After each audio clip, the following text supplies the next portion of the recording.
दोस्तों, मैं वेद प्रकाश पांडे आपके अपने YouTube चैनल न्यू संस्कार क्रांति के साथ आप पढ़ रहे हैं प्रारंभिक शिक्षा के नवीन प्रयास डीएलएड सेकेंड सेमेस्टर। इसके अंतर्गत हम पढ़ रहे हैं उत्तर प्रदेश सरकार द्वारा जारी किए गए शिक्षा में कुछ प्रोग्रामों के संबंध में।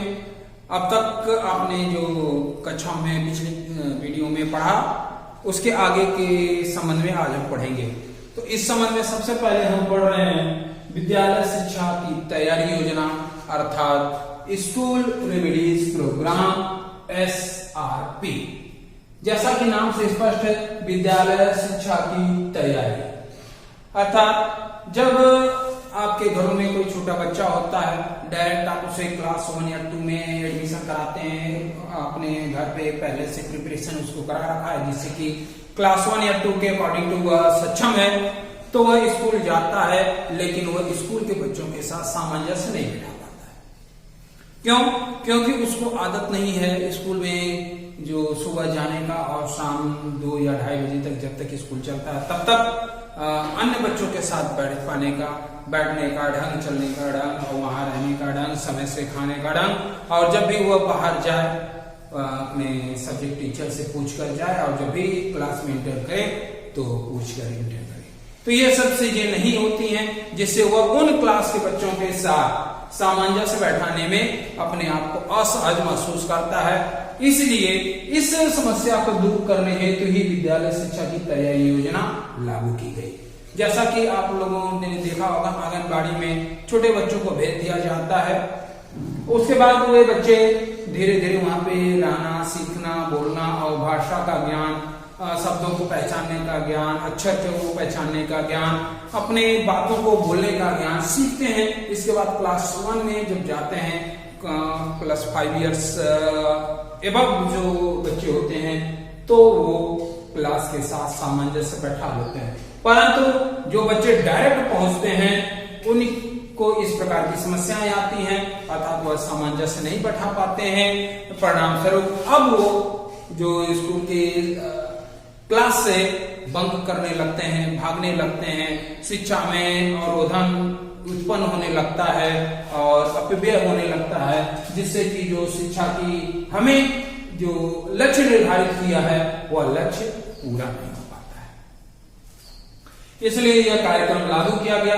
जहां तक इस कार्यक्रम की उद्देश्यों का प्रश्न है, तो सबसे पहले जो इसका उद्देश्य है वह यह है कि समायोजन स्थापित करना,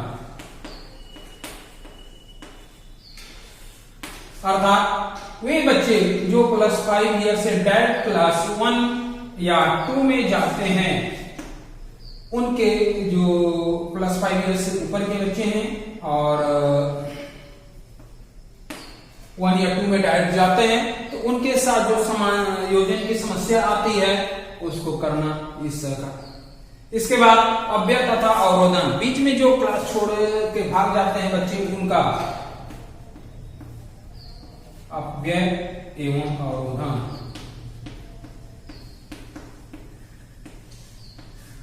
की समस्या को समाप्त करना।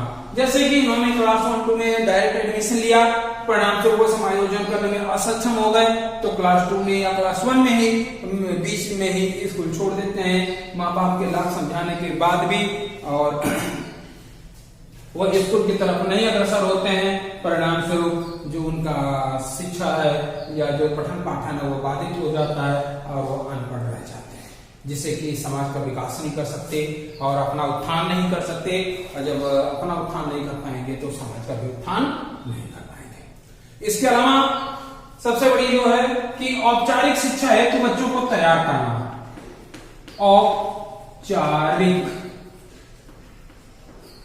औपचारिक शिक्षा हेतु बच्चों को तैयार करना। हम जो स्कूल में शिक्षा प्रदान करते हैं उनको हम औपचारिक शिक्षा कहते हैं। जैसा कि आप जानते हैं, शिक्षा जो है वह औपचारिक और अनौपचारिक दो प्रकार की होती है। इसके अलावा एक और प्रकार होता है, लेकिन यहाँ महत्वपूर्ण औपचारिक और अनौपचारिक होता है। औपचारिक वह शिक्षा होती है जिसके अंतर्गत हम स्कूल के परिसर में जाके उस समय नियम कानून टाइम टेबल के अंतर्गत बंद कर शिक्षक द्वारा ज्ञान प्राप्त करते हैं, उसको औपचारिक शिक्षा कहते हैं। अनौपचारिक शिक्षा वो होती है जो हम गांव, समाज, देश, काल और फैमिली से सीखते हैं, उनको हम अनौपचारिक शिक्षा कहते हैं। तो इस प्रकार से औपचारिक शिक्षा हेतु उनको तैयार करना, ये इस योजना का एक उद्देश्य था। इसके बाद इसका एक लक्ष्य यह था कि बच्चे एवं विद्यालय प्रति समायोजन और रुचि उत्पन्न करना, अर्थात बच्चे जो हैं वो विद्यालय के प्रति लगाव उत्पन्न करने वाले हो जाएं या वो उस विद्यालय के प्रति रुचि उत्पन्न करने वाले हों, जिससे कि वो प्रतिदिन कहें कि हमको स्कूल जाना है। ऐसा ना हो कि अगले दिन कहें कि आज हम स्कूल गए थे, अगले दिन हम स्कूल नहीं जाएंगे। तो इस प्रकार से ये जो योजना थी यह एक कारगर योजना थी। क्यों? क्योंकि हमको बच्चों को पहले से तैयार करना होगा। अगर हम नहीं तैयार करेंगे तो बच्चे अपने शिक्षा में स्वयं को असफल महसूस करेंगे, और जिससे कि हम जिस उद्देश्य की पूर्ति के हेतु ये सब प्रोग्राम्स जो कार्यक्रम है लॉन्च कर रहे हैं सब असफल हो जाएंगे। अब हम बात करेंगे अगले अभियान के बारे में, जिसका नाम है संपूर्ण साक्षरता अभियान, जिसको हम संक्षेप में TLC के नाम से भी जानते हैं। वास्तव में इस अभियान को हम प्रौढ़ शिक्षा अभियान के नाम से भी जानते हैं। जहां तक इस अभियान का प्रश्न है तो यह अभियान 5 मई 1988 के राष्ट्रीय कार्यक्रम के द्वारा 5 मई 1988 के राष्ट्रीय कार्यक्रम के द्वारा शुरू करने का प्रयास किया गया, और इस योजना के अंतर्गत यह लक्ष्य रखा गया कि सन 2007 तक हम जो साक्षरता दर है उसको हम 75% कर देंगे।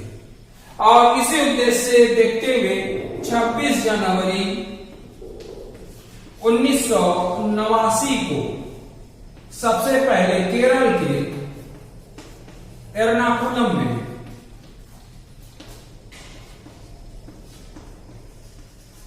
जिले में इसको लागू किया गया, जिसका परिणाम यह हुआ कि केरल की जो साक्षरता दर थी वह बढ़कर 91% हो गई, बढ़कर 91% हो गई। इस आशातीत सफलता को देखते हुए भारत सरकार ने इसको संपूर्ण भारत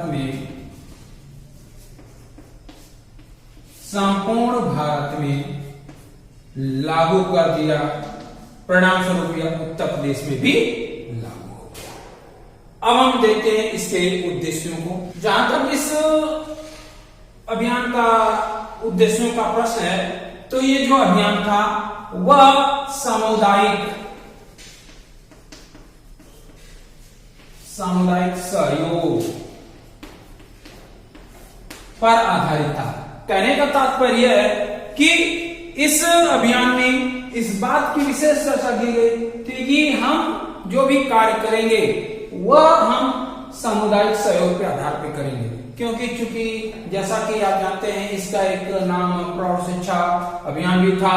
तो चूंकि जो प्रौढ़ हो चुके होते हैं वो विवाहित जीवन में प्रवेश कर चुके होते हैं, परिणाम स्वरूप उनके ऊपर बहुत सारी जिम्मेदारियां होती हैं। अब उन सब से परिपूर्ण होने के बाद ही वह शिक्षा ग्रहण कर सकते हैं। परिणाम स्वरूप इस कार्यक्रम को सामुदायिक सहयोग में रखा गया कि जो भी लोग भी इस गांव समाज क्षेत्र में पढ़े लिखे होंगे वह शाम के समय चौपाल में बैठ के सामुदायिक सहयोग की भावना के साथ जो प्रौढ़ होंगे या जो अशिक्षित होंगे उनको शिक्षित करने का प्रयास करेंगे।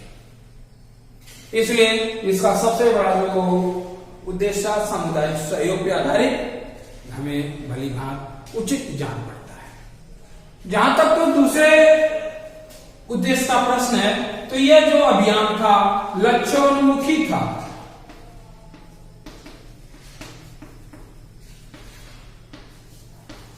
लक्ष्योन्मुखी था, केवल नामांकनमुखी नहीं।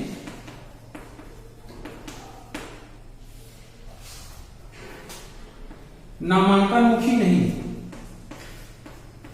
कहने का तात्पर्य है कि इसमें इस बात में विशेष बल दिया गया कि जो हम लक्ष्य जो हम एम डिसाइड कर रहे हैं उसको हम प्राप्त करें, न किसी नामांकन कराकर छोड़ देने वाले बच्चों को। क्योंकि पूर्व में जो भी आपने योजनाएं पढ़ी उसमें नामांकन का उल्लेख किया गया था कि बच्चे नाम लिखा के भग गए, पढ़ाई किए ही नहीं। तो यहाँ पे इस बात पर बल दिया गया कि हम लक्ष्योन्मुखी कर रहे हैं, नामांकन मुखी नहीं, हमें लक्ष्य निर्धारित करना है, उस लक्ष्य को प्राप्त करना है। इस प्रकार से यह जो योजना है यह एक सटीक और सबसे उपयोगी योजना के रूप में हमारे सामने आती है। इसके अलावा जो अगला उद्देश्य है कि इसके लिए जिला समिति तथा जो अन्य जो प्रादेशिक या अन्य समितियां थी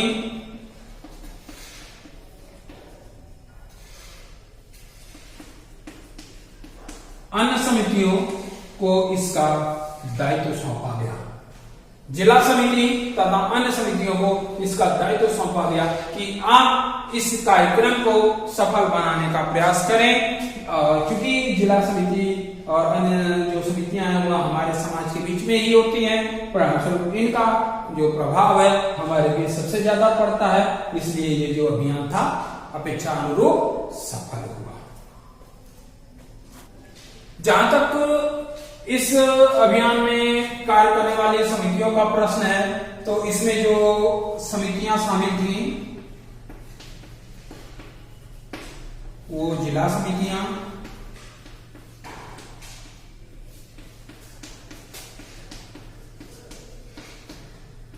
स्वैच्छिक अभिकरण,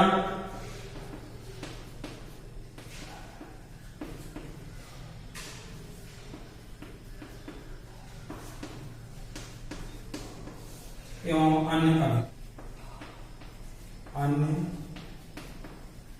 अभिकरण। जहां तक जिला समिति का प्रश्न है, तो जिला आधारित जो समितियां होती थी उनको हम जिला समिति कहते थे। जिले स्तर पे स्वैच्छिक समितियां, जैसे कि वर्तमान समय में बहुत सारे लोग जो एनजीओ खोलकर बैठे हुए हैं उनको हम स्वैच्छिक समितियों के रूप में कहते हैं। अन्य अभिकरण के अंतर्गत सरकार या गैर सरकारी जो अन्य अभिकरण है जो किसी अन्य पर्पज से लागू किए गए हैं लेकिन इस कार्य को अंजाम दे रहे हैं, तो इस प्रकार से ये जो 3 समितियां थी वह आपके संपूर्ण साक्षरता अभियान में सहयोग प्रदान करने का कार्य करती रही। परिणाम स्वरूप यह अभियान सफल रहा और परिणाम स्वरूप वर्तमान में भारत तथा उत्तर प्रदेश दोनों की जो साक्षरता दर है वह आशातीत सफलता के ऊपर है। इस प्रकार से आज का आपका क्लास समाप्त होता है। अगले हम क्लास में किसी अन्य समिति पे चर्चा करेंगे। धन्यवाद।